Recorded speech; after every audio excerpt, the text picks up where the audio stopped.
ನಮಸ್ಕಾರ ವೀಕ್ಷಕರೇ, welcome to divine media. ವೀಕ್ಷಕರೇ, ಹಿಂದೆ ಕುರಿಯನ್ನ ಮೇಯಿಸಿಕೊಂಡಿದ್ದ ಒಬ್ಬ ಕುರಿಗಾಹಿ ಜಗನ್ಮಾತೆಯ ಅನುಗ್ರಹಕ್ಕೆ ಪಾತ್ರನಾಗಿ ಜಗದ್ವಿಖ್ಯಾತಿಯನ್ನ ಪಡಿತಾನೆ. ಮುಂದೆ ಆತ ಕವಿರತ್ನ ಕಾಳಿದಾಸನಾಗಿ ಹೊರಹೊಮ್ಮುತ್ತಾನೆ. ಆತನ ನಾಲಿಗೆಯಿಂದ ಬಂದ ಶಬ್ದಗಳೆಲ್ಲವೂ ಕವಿತೆಗಳಾಗುತ್ತವೆ, ಮಂತ್ರಗಳಾಗುತ್ತವೆ. ಈ ರೀತಿಯ ವ್ಯಕ್ತಿ ಜಗತ್ತಿನಲ್ಲಿ ಅವರು ಒಬ್ಬರೇ ಅಂತ ಇಲ್ಲಿಯವರೆಗೆ ಭಾವಿಸಿದ್ದ ನಮಗೆ ರಾಯಚೂರು ಜಿಲ್ಲೆಯ ದೇವದುರ್ಗ ತಾಲೂಕಿನ ಕೋತಿಗುಡ್ಡ ಎಂಬ ಒಂದು ಸಣ್ಣ ಹಳ್ಳಿಯಲ್ಲಿ ದಿನ ಬೆಳಗಾದರೆ ಎಮ್ಮೆಯನ್ನ ಕಾಯುತ್ತಿದ್ದ ಮತ್ತು ಶಾಲೆಯ ಮುಖವನ್ನೇ ನೋಡದ ಒಬ್ಬ ಸಾಧಾರಣ ಹಳ್ಳಿಯ ಹೈದ ಇಂದು ಇಂಟರ್ನ್ಯಾಷನಲ್ ಲೆವೆಲಲ್ಲಿ ಫೇಮಸ್ ಆಗಿದ್ದಾರೆ. ಅಷ್ಟಕ್ಕೂ ಅಂತಹ ಅಪರೂಪದ ವ್ಯಕ್ತಿ ಯಾರು ಎಂಬ ನಿಮ್ಮ ಪ್ರಶ್ನೆಗೆ ಉತ್ತರ ಅವರೇ ಶ್ರೀ ರಮೇಶ್ ಪಲ್ಲಿ. ಹೌದು, ಇವರು ಈಗ ಯಾರಿಗೂ ಸರಿಸಾಟಿ ಇಲ್ಲದಂತೆ ಅಂದರೆ ಎಳ್ಳು ಹುರಿದಂತೆ ಇಂಗ್ಲಿಷ್ನಲ್ಲಿ ಮಾತನಾಡುತ್ತಾ ಇಂದು CET, NEET ಮತ್ತು PhD ಮಾಡುತ್ತಿರುವಂತಹ ಮಹಾನ್ ಘಟಾನುಘಟಿಗಳಿಗೇನೆ ಇಂಗ್ಲಿಷ್ನಲ್ಲಿ ಬೋಧನೆ ಮಾಡ್ತಾ ಇದ್ದಾರೆ. ಇವರ ಈ ಸಾಧನೆಗೆ ದೇಶದ ಖ್ಯಾತ ಉದ್ಯಮಿಯಾಗಿರ್ತಕ್ಕಂತಹ ಮುಖೇಶ್ ಅಂಬಾನಿ, ಕ್ರಿಕೆಟ್ ಜಗತ್ತಿನ ದೇವರು ಅಂತ ಕರೆಸಿಕೊಳ್ಳುವ ಸಚಿನ್ ತೆಂಡೂಲ್ಕರ್ ಇನ್ನಿತರೆ ಮಹಾನ್ ನಾಯಕರುಗಳೇ ಭೇಷ್ ಅಂತ ಬೆನ್ನು ತಟ್ಟಿದ್ದಾರೆ. ಬನ್ನಿ, ನಮ್ಮ ಇಂದಿನ 0 to ಹೀರೋ ಕಾರ್ಯಕ್ರಮದಲ್ಲಿರುವ ಶ್ರೀ ರಮೇಶ್ ಪಲ್ಲಿನವರನ್ನ ಮಾತನಾಡಿಸ್ಕೊಂಡು ಬರೋಣ.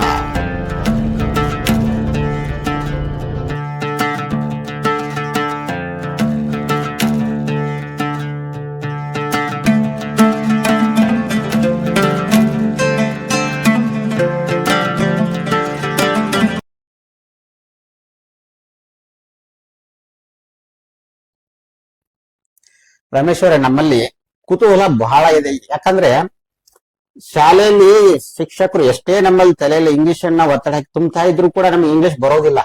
ಆದ್ರೆ ರಮೇಶ್ ಅವರ ಜೀವನದಲ್ಲಿ ಈ ಬದಲಾವಣೆ ಹೇಗಾಯ್ತು ಅನ್ನೋದು. ಸರ್, ಇದು it's not a matter of English. Honest ಆಗ್ಬೋದು, ಇಂಗ್ಲಿಷ್ ಒಂದೇ ಅಂತ ಅಲ್ಲ. ನನ್ಗೆ ಬದಲಾವಣೆ ಹೇಗಾಯ್ತು ಅನ್ನೋದಕ್ಕೆ ನಾನು 16 ವರ್ಷ ತನಕ ಕಂಪ್ಲೀಟ್ ಇಲಿಟ್ರೇಟ್, ಯಾವುದೇ ತರದ ಒಂದು ಶಿಕ್ಷಣದ ಅರಿವಿಗೆ ನಮ್ಗೆ ಇರ್ಲಿಲ್ಲ. ದನ ಕರ ಕುರಿ ಕಾಯ್ತಾ ಕೂಲಿ ಕೆಲಸ ಮಾಡುತ್ತಾ ಗ್ರಾಮೀಣ ಪ್ರದೇಶದಲ್ಲಿ ನಮ್ ಜೀವನವನ್ನು ಕಳೀತಾ ಇದೀವಿ ನಾವು. ನಮ್ಗೆ ಈ ಟರ್ನಿಂಗ್ ಪಾಯಿಂಟ್ ಅಂತ ಬಂದಿರೋದು ನಮ್ಗೆ 2007 17 ಸೆಪ್ಟೆಂಬರ್ 2007 ಒಂದು ಸಮೂಹ ಅನ್ನೋ ಒಂದು NGO ಜೊತೆಗೂಡಿ ಇನ್ನೊಂದು HHH, ಈ ಎರಡು ಸಂಸ್ಥೆಗಳು ಏನ್ ಮಾಡಿದ್ರು ಅಂದ್ರೆ ಗ್ರಾಮೀಣ ಪ್ರದೇಶದ ಶಿಕ್ಷಣದ ವ್ಯವಸ್ಥೆ ಮತ್ತು ಈಗಿನ ಶಿಕ್ಷಣದ ಹೇಗಿದೆ ಅಂತ ಒಂದು ತಿಳ್ಕೊಬೇಕಾದಕ್ಕೆ ಒಂದು ಸಂಶೋಧನೆ ಪ್ರಾರಂಭ ಮಾಡಿದ್ರು. ಸಂಶೋಧನೆ ಪ್ರಾರಂಭ ಮಾಡಬೇಕಾದಾಗೆ ಈ ಸಮೂಹ ಸಮಸ್ಯೆ ಇಲ್ಲಿಂದ ಮಕ್ಕಳನ್ನ ಅಲ್ಲಿ ಕೊಡೋದು, ಅವರು ಟ್ರೈನ್ ಅಪ್ ಮಾಡ್ತಕ್ಕಂಥದ್ದು. ಸೊ ಆರ್ಗನೈಸೇಷನ್ ಮೋಟೋ ಏನಾಗಿತ್ತಂದ್ರೆ ದನ ಕರ ಕುರಿ ಕಾಯ್ತಕ್ಕಂಥ ಮಕ್ಕಳ ಮಧ್ಯೆ 10th ಮತ್ತು PUC ಡಿಗ್ರಿ ಮಾಡಿದಂತ ಮಕ್ಕಳ ಮಧ್ಯೆ ಏನು ವೇರಿಯೇಷನ್ ಇದೆ, ಬದಲಾವಣೆ ಇದೆ, ಮತ್ತು ನಮ್ಮ ಭಾರತದ ಶಿಕ್ಷಣ ಯಾವ ರೀತಿಯಿಂದ ಹೋಗ್ತಾ ಇದೆ ಅಂತ ಒಂದು ಸಂದೇಹನ ಮುಂದಿಟ್ಟುಕೊಂಡು ಒಂದು ಸಂಶೋಧನೆ ಮಾಡಿದಾಗ ಆ ಒಂದು ಸಂದರ್ಭದಲ್ಲಿ 2007 ರಾಯಚೂರು ಜಿಲ್ಲೆಯಿಂದ ಹಿಂದುಳಿದ ತಾಲೂಕಂತೆ ಜಿಲ್ಲೆ ಅಂತೇಳಿ ಬಹಳ ಇರೋದ್ರಿಂದ ರಾಯಚೂರಿಂದ 1-2 ಮಕ್ಕಳನ್ನ, ಕೊಪ್ಪಳ ಜಿಲ್ಲೆಯಿಂದ 1-2 ಮಕ್ಕಳ ದನಕರ ಕುರಿ ಕಾಯ್ತಕ್ಕಂಥವ್ರನ್ನ, ಇನ್ನಿತರ ಅದೇ ಜೊತೆಗೆ PU ಮತ್ತು 10th ಪಾಸ್ ಆಗಿರ್ತಕ್ಕಂಥ ಮಕ್ಕಳನ್ನ 5 ಜನ ದನಕರ ಕುರಿಕಾರ, 5 ಜನ PUC ಡಿಗ್ರಿ ಮಾಡಿದವರ ಕರ್ಕೊಂಡು ಒಂದು ಕೋ ಎಜುಕೇಶನ್ ಕೊಡುತ್ತೆ ಬೆಂಗಳೂರಲ್ಲಿ. 6 ತಿಂಗಳ ತರಬೇತಿ ನಮಗೆ ಪ್ರವೇಶ ಹೊಂದ್ತೀವಿ. ಫಸ್ಟ್ ನಮಗೆಲ್ಲ ಬಂದು ನಮ್ಮ ಊರುಗಳೆಲ್ಲ ಬಂದು ಸಂಶೋಧನೆಗೆ ಅಂದ್ರೆ ಇಂಟರ್ವ್ಯೂ ಮಾಡಿ ನಮ್ಮನ್ನು ಸೆಲೆಕ್ಟೆಡ್ ಲಿಸ್ಟ್ ಅಲ್ಲಿ ಇದ್ದವ್ರನ್ನ ಕರ್ಕೊಂಡು ಬೆಂಗಳೂರಿಗೆ ಹೋಗ್ತಾರೆ. ಅಲ್ಲಿ 6 ತಿಂಗಳ ತರಬೇತಿಯಲ್ಲಿ ಇಂಗ್ಲಿಷ್ ಓದಕ್ಕೆ, ಬರೋಕೆ, ಮಾತಾಡಕ್ಕೆ, computer skills, life skills, business skills ಇಂದ ಒಂದು ಕಲಿಯುವ ಕಾನ್ಸೆಪ್ಟ್ ನಲ್ಲಿ ನಮ್ಮನ್ನ ಅಲ್ಲಿ ಒಂದು ಅವಕಾಶ ಮಾಡಿ ಕೊಡ್ತಾರೆ. ಬಟ್ ಕೋ ಎಜುಕೇಶನ್ ಆಗತ್ತೆ. ಸೊ 6 ತಿಂಗಳ ತರಬೇತಿ ಕೇಂದ್ರದಲ್ಲಿ ಅಲ್ಪ ಸ್ವಲ್ಪ ಒಳ್ಳೆ ಒಂದಿಷ್ಟು ಜ್ಞಾನವನ್ನು ಬೇಕಾದಂಗೆ ಪಡ್ಕೊಂಡ್ಬಿಡ್ತೀವಿ ನಾವು. ಏನ್ 16 ವರ್ಷದಿಂದ ಶಾಲೆ ವಂಚಿತನಾಗಿ, 16 ಅಂದ್ರೆ ಒಂದು SSLC ಎಕ್ಸಾಮ್ ಬರೋ ವಯಸ್ಸಿನ ಬರ್ತಕ್ಕಂಥ ಏನ್ ಕಳ್ಕೊಂಡಿದ್ವಿ, ಸಬ್ಜೆಕ್ಟ್ ವೈಸ್ ನಮ್ಗೆ ನಾಲೆಜ್ ಕೊಡ್ಲಿಕ್ಕೆ ಕೂಡ ಈ skills oriented English reading, writing, speaking ಆಗಿರ್ಬೋದು, ಕಂಪ್ಯೂಟರ್ ಸ್ಕಿಲ್ಸ್, ಬೇಸಿಕ್ ಸ್ಕಿಲ್ಸ್ ಗಳನ್ನೆಲ್ಲ ನಾವು ಅತಿ ಕಡಿಮೆ ಸಂದರ್ಭದಲ್ಲಿ ನಾವು ಅಕ್ವೈರ್ ಮಾಡ್ಕೊಂತೀವಿ. ಒಂದು 6 ತಿಂಗಳ ಕಲ್ತ ಮೇಲೆ ಅಲ್ಲಿ ಬೆಂಗಳೂರು ಅನ್ನೋ ರಾಜ್ಯದಲ್ಲಿ BPO ಕಂಪನಿಗಳಲ್ಲಿ ಡೇಟಾ ಎಂಟ್ರಿ ಆಪರೇಟರ್ ಆಗಿ ನಾವು ಕೆಲಸ ಮಾಡ್ತೀವಿ. ಅಲ್ಲಿ 1 ವರ್ಷ 6 ತಿಂಗಳ ಕೆಲಸ ಮಾಡಿದ ಮೇಲೆ ಹೆಚ್ಚಿನ ನಮ್ಮ ಎಫರ್ಟ್ ಆಗಿ ಮೇಲೆ ನಾವು ಟೀಮ್ ಲೀಡರ್ ಆಗ್ತೀವಿ. ಅಲ್ಲಿ ಮತ್ತೆ ಇನ್ನೊಂದಿಷ್ಟು ಪರ್ಫಾರ್ಮೆನ್ಸ್ ನೋಡಿದ್ಮೇಲೆ ಪ್ರಾಜೆಕ್ಟ್ ಮ್ಯಾನೇಜರ್ ಆಗ್ತೀವಿ. ಇದೇ ತರ ಒಂದು ಜರ್ನಿ 1 ವರ್ಷ 2 ವರ್ಷ ಬೆಂಗಳೂರು ರಾಜ್ಯದಲ್ಲಿ ಕಳಿತೀವಿ.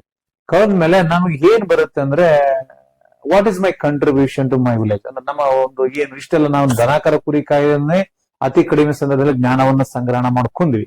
ಬಟ್ ನಾವ್ ಏನ್ ಮಾಡ್ತೀವಿ, ನಾವು ಏನ್ ಕೊಡಕ್ ಆಗ್ಬೋದು ಅಂತಂದಾಗೆ ನಾವು ಅಲ್ಲಿಂದ ಏನ್ ಮಾಡಿದ್ರೆ ಕೊಪ್ಪಳ ಮತ್ತು ಕನಕಗಿರಿ ತಾವರೆಗೆರೆಲ್ಲ ಬಂದ್ಬಿಟ್ಟು ನಮ್ ತರ ಇರ್ತಕ್ಕಂಥ ಮಕ್ಕಳನ್ನ ಕೂಡ ಅದೇ ಸಂಸ್ಥೆ ಅಡಿಯಲ್ಲಿ ಸೆಲೆಕ್ಷನ್ ಮಾಡಿ ಅಲ್ಲೊಂದು 100-150 ಜನ ಮಕ್ಕಳನ್ನ ರೆಡಿ ಮಾಡಿದ್ವಿ.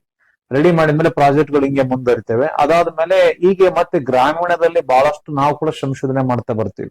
ಸಂಶೋಧನೆ ಮಾಡ್ತಾ ಬಂದಾಗ ನಮಗೆ ಹೊರಗಡೆ ಏನಾಗುತ್ತೆ ಅಂತಂದ್ರೆ, ಉದಾಹರಣೆ ಇವತ್ತು ನಾನೊಂದು ಪ್ರಾಜೆಕ್ಟ್ ಮಾಡ್ತಾ ಇದ್ದೇನೆ, ರಮೇಶ್ ಬಲ್ಲಿದ ನಡೆ ಗ್ರಾಮೀಣದ ಶಾಲೆ ಕಾಲೇಜು ಕಡೆ ಅಂತ ಹೇಳಿ. ರಮೇಶ್ ಬಲ್ಲಿದ ನಡೆ ಗ್ರಾಮೀಣದ ಕಾಲೇಜು ಶಾಲೆ ಕಡೆ ಮಾಡೋದು ಉದ್ದೇಶ ಏನಂತಂದ್ರೆ, ನನ್ನ ಸಂಶೋಧನೆ ಪ್ರಕಾರ ಅನೇಕ ಜನ ಮಕ್ಕಳು ಇವತ್ತು ದಾಖಲೆಗಳು ಶಾಲೆಗೆ ಹೋಗ್ತಾ ಬಿಡ್ತಾರೆ, ದಾಖಲೆ ಓಡ್ತಿರ್ತವ್ರಿ. ಆ ಮಕ್ಳು ಹೆಂಗ್ ಬರ್ತಾರೋ ಗೊತ್ತಿಲ್ಲ, 10th ಬರ್ತಾರೆ, PUC ಬರ್ತಾರೆ, ಡಿಗ್ರಿ ಬರ್ತಾರೆ. ಆದ್ರೆ ಮಕ್ಕಳು ಪಾಸ್ ಆಗಿರ್ತಾರ, ಮಕ್ಕಳಲ್ಲಿ ಕೌಶಲ್ಯತೆ ಜ್ಞಾನ ಬಹಳ ಕಡಿಮೆ ಇರ್ತದೆ. ಅದು ಎಸ್ಪೆಷಲಿ ಇಂಗ್ಲಿಷ್. ನಮ್ಮ ಉತ್ತರ ಕರ್ನಾಟಕದ ಭಾಗದಲ್ಲಿ ಈ ತರ ಎಲ್ಲ ಬೇರೆ ಬೇರೆ ನೋಡಿದಾಗ ಇಂಗ್ಲಿಷ್ ಅಂದ್ರೆ ಕೆಬ್ಬಣದ ಕಡಿಲು ಅಂತಕ್ಕಂಥದ್ದು ಕಂಡು ಬರುತ್ತೆ. ಅದಕ್ಕೆ ನಾನೇನ್ ಮಾಡಿದಂದ್ರೆ, ರಮೇಶ್ ಬಲ್ಲಿದ ನಡೆ ಗ್ರಾಮೀಣದ ಶಾಲೆ ಕಾಲೇಜು ಕಡೆ ಅಂತೇಳಿ ವರ್ಷಕ್ಕೆ 365 ದಿನದಲ್ಲಿ 150 ದಿನ ಸರ್ಕಾರಿ ಶಾಲೆ ಮಕ್ಕಳಿಗೆ ವಿಶೇಷವಾಗಿ ನನ್ನ ಒಂದು ಕಂಟ್ರಿಬ್ಯೂಷನ್ ಕೆಲಸ ಮಾಡ್ತಕ್ಕಂಥದ್ದು ಮಾಡಿದೆ. ಒಂದು 100 ದಿನ ಕೃಷಿ ಕೆಲಸ, ಒಂದು 100-150 ದಿನ ಮತ್ತೆ ಆಫೀಸ್ ಕೆಲಸ. ಈ ತರ ಕಳೆದ 10 ವರ್ಷದಲ್ಲಿ ಅನೇಕ ಒಂದು 4,85,000 ಜನ ಮಕ್ಕಳಿಗೆ ಟ್ಯೂಷನ್ ಮಾಡಿದ್ದೇನೆ. ನಾವೇ ದರ ಹೋಗಿ ಅವ್ರ ಶಾಲೆಗಳಲ್ಲಿ ಹೋಗಿ ಮಕ್ಕಳಿಗೆ ಇದ್ ಮಾಡಿ ಅಲ್ಲೇ ಸ್ವಲ್ಪ ಗ್ರೇಡ್ ವೈಸ್ ಮಾಡ್ಕೊಂಡ್ವಿ. 1 to 5th ವರೆಗೆ ಬೇರೆ ತರ ಮಕ್ಕಳಿಗೆ ಪಾಠ ಮಾಡೋದು, 5th to 8th ಮಕ್ಕಳಿಗೆ ಬೇರೆ ಮಾಡೋದು, 8 to 10th ಮಕ್ಕಳಿಗೆ ಬೇರೆ, ಕಾಲೇಜುಗಳಲ್ಲೇ ಬೇರೆ. ಅದ್ರ ಜೊತೆಗೆ ರಾಜ್ಯ ಸಂಪನ್ಮೂಲ ವ್ಯಕ್ತಿಗಳು ಈಗಾಗಲೇ ಅನೇಕ ಕಡೆ ಪಬ್ಲಿಕ್ ಸ್ಪೀಕರ್ ಆಗಿ ಹೊರೊಮ್ಮೆ ಬಂದಿದ್ದೀವಿ. ನಮ್ಮನ್ನ ತುಂಬಾ ಕಾಲೇಜುಗಳು, ಯೂನಿವರ್ಸಿಟಿಗಳು ಎಲ್ಲ ಕಡೆ ಕರೆಸ್ತಾರೆ ಸಂಪನ್ಮೂಲ ವ್ಯಕ್ತಿಯಾಗಿ. ಮತ್ತೆ ಶಿಕ್ಷಕರಿಗೆ ಮತ್ತೆ ಇನ್ನಿತರ ಎಲ್ಲ ಒಂದು CET, NEET, JW ಸಂಬಂಧಿಸಿದಂತೆ ಅದು as a motivation speaker plus subject oriented ಆಗಿ ಮಾಡ್ತಕ್ಕಂಥ ಕಾರ್ಯಗಾರನ ಬರ್ತಕ್ಕಂಥದ್ದು ಇದಾಗಿದೆ. ಸೊ ಇವತ್ತು ನಾನು ಈ ವಿಡಿಯೋ ನೋಡ್ತಕ್ಕಂಥ ಯುವಕರಲ್ಲಿ ಹೇಳೋದಂದ್ರೆ, ಇದು ಶಿಕ್ಷಣನ ಬರೇ ಉದ್ಯೋಗಕ್ಕಾಗಿ ಅಭ್ಯಾಸ ಮಾಡುವುದಾಗಿರ್ಬಾರ್ದು, ಮತ್ತೆ ಒಂದು ಪಾಸಿಂಗ್ ಪ್ಯಾಕೇಜ್ಗೋಸ್ಕರ ಅಧ್ಯಯನ ಮಾಡ್ತಕ್ಕಂಥದ್ದಾಗಿರ್ಬೋದು. ಒಂದ್ ವೇಳೆಗೆ ನಾವು ಅದಕ್ಕೆ ಮಾಡೋದಾದ್ರೆ ನಾವು ಎಕ್ಸಾಮ್ ಅಲ್ಲಿ ಪಾಸ್ ಆಗ್ತೀವಿ. ಎಕ್ಸಾಮ್ ಅಂದ್ರೆ ಪೇಪರ್ದಲ್ಲಿ ಪಾಸ್ ಆಗ್ತೀವಿ. ಜೀವನದಲ್ಲಿ ಪಾಸ್ ಆಗ್ಬೇಕಂದ್ರೆ ಶ್ರದ್ಧೆಯಿಂದ ಅಕ್ಷರ ಜ್ಞಾನ ಮಾಡಬೇಕು. ಶಿಕ್ಷಣನ ಬರೇ ನಾವು ನೌಕರಿಗೋಸ್ಕರ ಅಲ್ಲ, ನಮ್ಮ ಪರ್ಸನಲ್ ಲೈಫ್ ಬಿಲ್ಡ್ ಮಾಡಕ್ಕೆ, ನಮ್ಮ ಕುಟುಂಬಗಳನ್ನ ನೋಡ್ಕೊಳಕ್ಕೆ, ನಮ್ಮ ಗ್ರಾಮ ಡೆವಲಪ್ಮೆಂಟ್ ಮಾಡೋಕೆ, ನಮ್ಮ ದೇಶ ನಿರ್ಮಾಣ ಮಾಡಕ್ಕೆ. ಸೊ ಮಕ್ಕಳಲ್ಲಿ ಭಕ್ತಿ ಬರ್ಬೇಕು. ದೇಶಭಕ್ತಿ ಎಲ್ಲಿ ಜಾಸ್ತಿ ಆಗ್ತದ ಅದರಷ್ಟು ಅವು ಕನಸುಗಳು ಜಾಸ್ತಿ ಬರ್ತಾವ. ನಾನು KS ಮಾಡ್ಬೇಕು, IS ಮಾಡ್ಬೇಕು, UPS ಮಾಡ್ಬೇಕು, ನಾನು ಅಧಿಕಾರಕ್ಕೆ ಬರ್ಬೇಕು, ಅಧಿಕಾರಕ್ಕೆ ಬಂದು ಇದೆಲ್ಲ ಬದಲಾವಣೆ ತರಕ್ಕಾಗುತ್ತೆ ಅನ್ನೋದು ಬಂದಾಗ ಬರುತ್ತೆ. ಸೊ ಹಾಗಾಗಿ ಇವತ್ತು ನಾವು ಮಾಡೋ ಒಂದು ಕಾರ್ಯಾಗಾರದಲ್ಲಿ ಒಳ್ಳೆ ಕೆಲಸ ಮಾಡ್ತಾ ಇದೀವಿ ಅನ್ನೋಕೆ ಒಂದು ತೃಪ್ತಿ. ಯಾಕೆ ಅಂದ್ರೆ 16 ವರ್ಷ ತನಕ ಶಾಲೆ ಕಂಪೌಂಡ್ ಹೊರಗಡೆ ನಿಂತು ಶಾಲೆ ಹೋಗೋಬರ ಮಕ್ಕಳು ಓಡ್ತಿರ್ತಕ್ಕಂಥ ವ್ಯಕ್ತಿ ನಾನಾಗಿದ್ದೆ. ನನಗೆ ಪಾಟಿ ಪೆನ್ಸಿಲ್ ಪರೀಕ್ಷೆ ಆಗಿರಲಿಲ್ಲ. ಅಂತ ಸಂದರ್ಭದಲ್ಲಿ ದುಃಖಿತಕ ಬಲಿಯಾದಂತ ಮನುಷ್ಯ ಇವತ್ತು ಯಾವ ಶಾಲೆ ಕಾಲೇಜಿಂದ ಹೊರಗಡೆ ನಿಂತು ಮಕ್ಕಳು ಓಡ್ತಿದ್ದೆ, ಇವತ್ತು ಸಾವಿರಾರು ಲಕ್ಷಾಂತರ ಶಾಲೆ ಕಾಲೇಜಿಗೆ ಹೋಗಿ ಎಷ್ಟು ತರದ ಯೂನಿಫಾರ್ಮ್ ಹಾಕಿರ್ತಕ್ಕಂಥ ಮಕ್ಕಳಿಗೆ ಪಾಠ ಮಾಡ್ತಕ್ಕಂಥ ಬಂದಿದ್ದು. ಯಾಕಂತಂದ್ರೆ ಇಲ್ಲಿ ಬದಲಾವಣೆ ಇದೆ. ಇವತ್ತಿನ ಯುವಕರು ಫೇಸ್ಬುಕ್ ಅನ್ನ ಫೇಸ್ ಮಾಡ್ತಾರೆ, ಆದ್ರೆ ಬುಕ್ ಅನ್ನ ಫೇಸ್ ಮಾಡ್ತಿಲ್ಲ. ಆದ್ರೆ ನಮ್ಮಂತ ಈಗೇನ್ ನಮ್ಮನ್ನ ಅಚೀವರ್ ಅಂತ ನೀವು ಕರಿತೀರಿ, ಬಟ್ ನಾವು ಪ್ರಪಂಚನ ಕಾಣ್ತೀರಿ ನೋಡ್ರಿ. ನಾವು ಪ್ರಪಂಚದ ಸಣ್ಣ ಮಕ್ಕಳೇ, ವಿದ್ಯಾರ್ಥಿಗಳಾಗಿ ಬಂದಿರೋದು. ಇವು ಇನ್ನ ಸಾಯತನಕ ವಿದ್ಯಾರ್ಥಿಗಳಾಗಿರ್ಬೇಕು, ಕಲಿಬೇಕನ್ನೋ ಒಂದು ನಮ್ಮಲ್ಲಿ ಫೀಲ್ ಇದೆ. ಸೊ ಅದಕ್ಕೆ ಎಲ್ಲಿ ವ್ಯತ್ಯಾಸ ಇದೆ ಅಂದ್ರೆ, ಫೇಸ್ಬುಕ್ ಅನ್ನು ಫೇಸ್ ಮಾಡೋಕ್ಕೂ ಬುಕ್ ಅನ್ನು ಫೇಸ್ ಮಾಡೋಕ್ಕೂ ಅದಕ್ಕೆ ಅದಂತರ ವ್ಯತ್ಯಾಸ ಇದೆ. ಇವತ್ತು ನಮ್ಮ ಯಂಗ್ಸ್ಟಾರ್ ಇವತ್ತೇನಾಗಿದೆ, ಕೈಯಲ್ಲಿ ಸ್ಮಾರ್ಟ್ ಫೋನ್ ಇರ್ತವೆ, ಇಂಟರ್ನೆಟ್ ಬಂದಿದೆ. So Facebook, WhatsApp, Instagram, tutor ಅಲ್ಲಿ ಕಳಿತಕ್ಕಂಥ ಸಮಯ ಪಠ್ಯ ಪುಸ್ತಕದ ಕ್ರಮ ಮೇಲೆ ಕಳಿತಿಲ್ಲ, ಒಳ್ಳೆ ವಿಚಾರಕ್ಕಾಗಿ ಕಳಿತಿಲ್ಲ. ಅದು ಕೂಡ ಏನು ಫೋನ್ ಯೂಸ್ ಮಾಡ್ಬೇಕಾದ್ರೆ ಬೇಕಾದ ಸಂದರ್ಭದಲ್ಲಿ ಕೂಡ ನಾವು ಬಳಕೆ ಮಾಡ್ಕೊಂಡು ಒಳ್ಳೇದಕ್ಕಾಗಿ ಬಳಕೆ ಮಾಡ್ಕೊಂಡ್ರೆ ಸಾಕಷ್ಟು ಬೆನಿಫಿಟ್ ಇದೆ. ಬಟ್ ಇವತ್ತಿದೆ. ಅದಕ್ಕೆ ನಾವು ಸರಸ್ವತಿ ತಾಯಿಗೇನು ಪರಿಚಯ ಆಗಿದ್ವಿ, ಆ ಸರಸ್ವತಿ ತಾಯಿ ನಮ್ಮನ್ನ ಜಗತ್ತಿಗೆ ಪರಿಚಯ ಮಾಡಿಕೊಟ್ಟಿದ್ದಾರೆ. ಸೊ ಇವತ್ತು ಅದಕ್ಕೆ ವಿದ್ಯಾರ್ಥಿಗಳಂದ್ರೆ ಬಾಲಕ ಪಾಲಕ ಶಿಕ್ಷಕ ಅಂತ ಹೇಳ್ತೀವಿ ನಾವು. ಸೊ ಒಂದು ಕೈಯನ್ನ ಸರಸ್ವತಿ ಕೊಡ್ಬೇಕು, ಇನ್ನೊಂದು ಕೈಯನ್ನ ತಮ್ಮ ಗುರುಗಳಿಗೆ ಕೊಡ್ಬೇಕು ಅಧ್ಯಯನ ಮಾಡೋರಿಗೆ. ಸೊ ಈ ಎರಡನ್ನ ಕೊಟ್ಟು ಒಂದು ಒಳ್ಳೆ ರೀತಿಯಿಂದ ಹೋದಾಗ ಬಹಳಷ್ಟು ಮುಖ್ಯವಾಗ್ತದೆ. ಬಟ್ ಇನ್ನು ಅನೇಕ ಜನ ಪಾಲಕರ ಪಾತ್ರ ಕೂಡ ಬಹಳ ಮಾಡ್ಬೇಕಾಗ್ಯದ, ಅವ್ರು ಮಾಡ್ತಾ ಇಲ್ಲ. ಈಗ ಶಿಕ್ಷಣ ಅಂತ ಶಾಲೆಗೆ ಹಚ್ಚಿ ಬಿಟ್ಬಿಟ್ರೆ ಆಯ್ತು, ನಮ್ಮ ಮಕ್ಕಳು ಓದಿಸೋದನ್ನೋದಕ್ಕಲ್ಲ. ಯಾಕಂದ್ರೆ ಇವತ್ತಿನ ಯುವಕರಾಗಿರ್ಬೋದು, ಚಿಕ್ಕ ಮಕ್ಕಳಾಗಿರ್ಬೋದು, ಇನ್ನೊಂದಾಗಿರ್ಬೋದು, ಪ್ರತಿಯೊಬ್ಬರು ಆಧ್ಯಾತ್ಮಿಕವಾಗಿ ವಿದ್ಯಾವಂತರ ಬುದ್ಧಿವಂತರಾಗಿ ಒಳ್ಳೆ ಅಚೀವರ್ಸ್ ಆಗ್ಬೇಕಂದ್ರೆ ಪ್ರತಿ ಮಗು ಮನೆಯ ಮೊದಲ ಪಾಠ ಶಾಲೆಗೆ ಹೋಗ್ಬೇಕು. ಅವ್ರು ಮನೆಯ ಮೊದಲ ಪಾಠ ಶಾಲೆಗೆ ಯಾಕೆ ಅಡಿಯಲ್ಲಿ ಆಗ್ಬೇಕು ಮಕ್ಕಳಂದ್ರೆ, ಶಾಲೆ ಆವರಣದಲ್ಲಿ 8 ತಾಸು ಕಳಿತಾರ್ರಿ. ಮನೆಯಲ್ಲಿ ಅವ್ರು 16 ತಾಸು ಕಳೀತಾರೆ. ಈ ಮೌಲ್ಯಭೂತ ಶಿಕ್ಷಣಗಳು ಬರಬೇಕಾಗಿರ್ತಕ್ಕಂಥವು ಏನಂತಂದ್ರೆ ಇಲ್ಲಿ ಕುಟುಂಬದಿಂದ, ಮನೆಯಲ್ಲಿರ್ತಕ್ಕಂಥ ಅಟ್ಮಾಸ್ಫಿಯರ್, ಅಧ್ಯಯನ ಮಾಡ್ತಕ್ಕಂಥದ್ದು, ಕಳಿತಕ್ಕಂಥ ಸಮಯ ಏನಲ್ಲ, ಮನೆಯ ಮೊದಲ ಪಾಠ ಶಾಲೆಗೆ ಮಕ್ಕಳು ಯಾವಾಗ ಆಗ್ತಾರೆ ಖಂಡಿತವಾಗಿ ಯಶಸ್ಸಿಗೆ ಬಹಳ ಹತ್ರ ಇರ್ತಾರೆ. ಸೊ ಇಲ್ಲಿ ಪಾಲಕರು ಕೂಡ ಬಹಳ ಗೊಂದಲಕ್ಕೆ ಬೀಳ್ತಾರೆ. ಮಕ್ಕಳು ಎ ಗ್ರೇಡ್ ಇರಬೇಕು, ಬಿ ಗ್ರೇಡ್ ಇರ್ಬೇಕು, ಸಿ ಗ್ರೇಡ್ ಹೋಗ್ಬಾರ್ದು, ಒಟ್ಟ ಪಾಸ್ ಆಗ್ಬೇಕಂತಾರೆ. ಬಟ್ ಪಾಲಕರು ಕೂಡ ಹೇಳ್ತೀನಿ, ಮಕ್ಕಳು ಒಂದು ವೇಳೆಗೆ ಎಕ್ಸಾಮ್ ದಲ್ಲಿ ಫೇಲ್ ಆದ್ರೂ ಪರವಾಗಿಲ್ಲ, ಜೀವನದಲ್ಲಿ ಫೇಲ್ ಆಗಲಾರಂತ ಮಕ್ಕಳನ್ನ ಒಂದು ಬೋಧನೆ ಕೊಡ್ತಕ್ಕಂಥ ತಂದೆ ತಾಯಿಗಳಾಗ್ಬೇಕು. ಯಾರು ಒಂದ್ ವೇಳೆ ಜೀವನದ ಎಕ್ಸಾಮ್ ದಲ್ಲಿ ಫೇಲ್ ಆದವರು ಫೇಲ್ ಆಗಿರೋದು ಸುಮ್ನೆ ಕುಂತಿಲ್ಲ, ಅವರು ನೌಕರಿ ಕೊಡೋರಾಗಿರೋರು. ಹೌದೌದು. ಇವತ್ತು ನೌಕರಿ ಕೂಡ ಹಾಗೆ ಒಂದ್ ಆಗ್ಬೇಕು. ಬರೀ ನೌಕರಿ ಕೇಳಿದ್ರೆ ನಮ್ ಕೆಲಸ ಅಲ್ಲ, ನೌಕರಿ ಕೊಡೋರು ಕೂಡ ಆಗ್ಬೇಕು ಅನ್ನೋದು ಮನೋಭಾವನೆ ಬಂದಾಗ ಶಿಕ್ಷಣದ ವ್ಯವಸ್ಥೆಗಳಲ್ಲಿ ಕಲಿಕೆಯಲ್ಲಿ ಸಾಕಷ್ಟು ಸೋರ್ಸ್ ಇದೆ. ಸೊ ಇಂಗ್ಲಿಷ್ ಬಗ್ಗೆ ನೀವು ಅಂದ್ರೆ ಹೇಗೆ ಕಲ್ತ್ರಿ ಅಂತ, ಇದು ಖಂಡಿತ ಆಕಸ್ಮಿಕವಾಗಿ ಇಂಗ್ಲಿಷೇ ಕಲಿಬೇಕಂತ ನನ್ಗೆ ಇರ್ಲಿಲ್ಲ. ಆದ್ರೆ ಆ ಒಂದು ಸಂಸ್ಥೆ ಅಡಿಯಲ್ಲಿ ಅತಿ ಕಡಿಮೆ ಸಂದರ್ಭದಲ್ಲಿ ಎಂಪ್ಲಾಯಬಿಲಿಟಿ ನಾವು ಕೊಡ್ತಕ್ಕಂತ ಒಂದು ಭಾಷೆ ಏನಾಗಿತ್ತು ಅಂದ್ರೆ ಇಂಗ್ಲಿಷ್. ಬೇಗ ಕಲಿಸಬಹುದು, ಬೇಗ ಒಂದು ಪ್ರೊಡ್ಯೂಸ್ ಮಾಡಬಹುದಾಗಿತ್ತು. ವಿತಿನ್ 6 ತಿಂಗಳಲ್ಲಿ ಇಂಗ್ಲಿಷ್ ಓದಕ್ಕೆ, ಬರೆಯಕ್ಕೆ, ಮಾತಾಡಕ್ಕೆ, ಕಂಪ್ಯೂಟರ್ ಸ್ಕಿಲ್ಸ್ ಕಲಿಸಿದ್ರೆ ಈ ಸಮಸ್ಯೆದ ಕಾನ್ಸೆಪ್ಟ್ ಏನಾಗಿತ್ತು ಅಂದ್ರೆ ಕಡಿಮೆ ಸಮಯದಲ್ಲಿ ಟ್ರೈನ್ ಅಪ್ ಮಾಡಿ ಮಕ್ಕಳನ್ನ BPOದಲ್ಲಿ, ಜೆನ್ಪ್ಯಾಕ್ಟ್ ಅಲ್ಲಿ, ವಿಪ್ರೋದಲ್ಲಿ ಫ್ರಂಟ್ ಆಫೀಸ್ ವರ್ಕ್ ಆಗಿರ್ಬೋದು, ಬ್ಯಾಕ್ ಆಫೀಸ್ ವರ್ಕ್ ಆಗಿರ್ಬೋದು, ಕಡಿಮೆ ಸಂದರ್ಭದಲ್ಲಿ ಮಕ್ಕಳಿಗೆ ಶಿಕ್ಷಣ ಕೊಟ್ಟಂಗಾಗತ್ತೆ, ಎಂಪ್ಲಾಯಬಿಲಿಟಿ ಕೊಟ್ಟಂಗಾಗತ್ತೆ ಅಂತೇಳಿ ನಮ್ಮ ತ್ರಿಬಲ್ ಎಚ್ ಫೌಂಡೇಶನ್ ಲಿಂದ ಮಾಡಿರ್ತಕ್ಕಂಥದ್ದು. ಅದು ಆ ಒಂದು ಸಂಸ್ಥೆದ ಒಬ್ಬ ವಿದ್ಯಾರ್ಥಿ ಮತ್ತೆ ರಾಯಭಾರಿಗಳಾಗಿ ಮತ್ತಿವತ್ತು ಹೊರೊಮ್ಮೆ ಬಂದ್ಬಿಟ್ಟು ರಮೇಶ್ ಬಲ್ಲಿದನಡೆ ಗ್ರಾಮೀಣದ ಶಾಲೆ ಕಾಲೇಜು ಕಡೆಯನ್ನ ಮಾಡೋ ಉದ್ದೇಶ ಏನಂದ್ರೆ, ನನಗೊಂದು ಕನಸಿದೆ.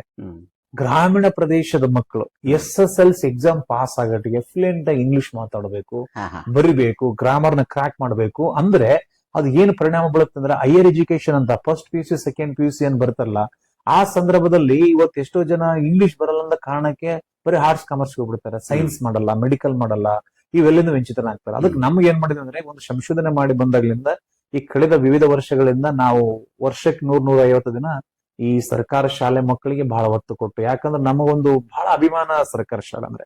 ನನ್ ಚಿಕ್ಕ ಮಗು ಇದ್ದಾಗ ಒಂದು ಸರ್ಕಾರ ಶಾಲೆ ಯೂನಿಫಾರ್ಮ್ ಹಾಕಬೇಕು ಅನ್ನೋದು ದೊಡ್ಡ ಕನಸಾಗಿತ್ತು, ಪಾರ್ಟಿ ತಗೊಂಡೋಗಿ ಕಲಿಬೇಕನ್ನೋದಾಗಿತ್ತು. ಬಟ್ ಅದಾಗಿಲ್ಲ. ಈಗ ಅನೇಕ ಜನ ಕೂಡ ಪಾಲಕರು ಅಂದ್ರೆ ಸರ್ಕಾರ ಶಾಲೆಯಲ್ಲಿ ಏನಿದೆ ಬಿಡಿ ಅಂತ, ಸರ್ಕಾರ ಶಾಲೆಯಲ್ಲೆಲ್ಲ ಬರೋಲ್ಲ ದಡ್ಡರು, ಬಡವ್ರ ಮಕ್ಕಳು, ಉಡಾಳನ್ ಮಕ್ಕಳು ಅಂತ ಹೇಳ್ತಾರೆ. ಬಟ್ ನಾವು ಹಂಗ ಭಾವನೆ ಏನಿಲ್ಲ. ಸರ್ಕಾರ ಶಾಲೆಯಲ್ಲಿ ಓದ್ತಕ್ಕಂತ ಮಕ್ಕಳು ಉಡಾಳನ್ ಮಕ್ಕಳಲ್ಲ, ಉದ್ಧಾರ ಆಗ ನನ್ನ ಮಕ್ಕಳನ್ನ ಬಂಬಿಕೆ ನಮಗೆ. ಅದರ ಜೊತೆಗೆ ಸರ್ಕಾರ ಶಾಲೆಯಲ್ಲಿ ಓದ್ತಕ್ಕಂಥವ್ರು ಬಡವರ ಮಕ್ಕಳಲ್ಲ, ಬಲಿಷ್ಠರು, ಬಲ್ಲವರು, ಪಂಡಿತರು, ವೀರರು, ಶೂರರು, ಈ ದೇಶದ ಆಸ್ತಿ ಅಂತ ಏನಾನಿದ್ರೆ ನಮ್ಮ ಗ್ರಾಮೀಣ ಪ್ರದೇಶದ ಸರ್ಕಾರ ಶಾಲೆ ಮಕ್ಕಳು ಅಂತ. ಯಾಕಂದ್ರೆ ಆ ಮಕ್ಕಳಲ್ಲಿ ಅಂಕ ಸಂಕದಲ್ಲಿ ಒಂದು ವೇಳೆ ಕಡಿಮೆ ಇದ್ರೂ ಪರವಾಗಿಲ್ಲ, ಅವ್ರು ಪ್ರಾಕ್ಟಿಕಲ್ ಆಗಿ ಕಲ್ತಿರ್ತಾರೆ ಕಲಿಕೆ.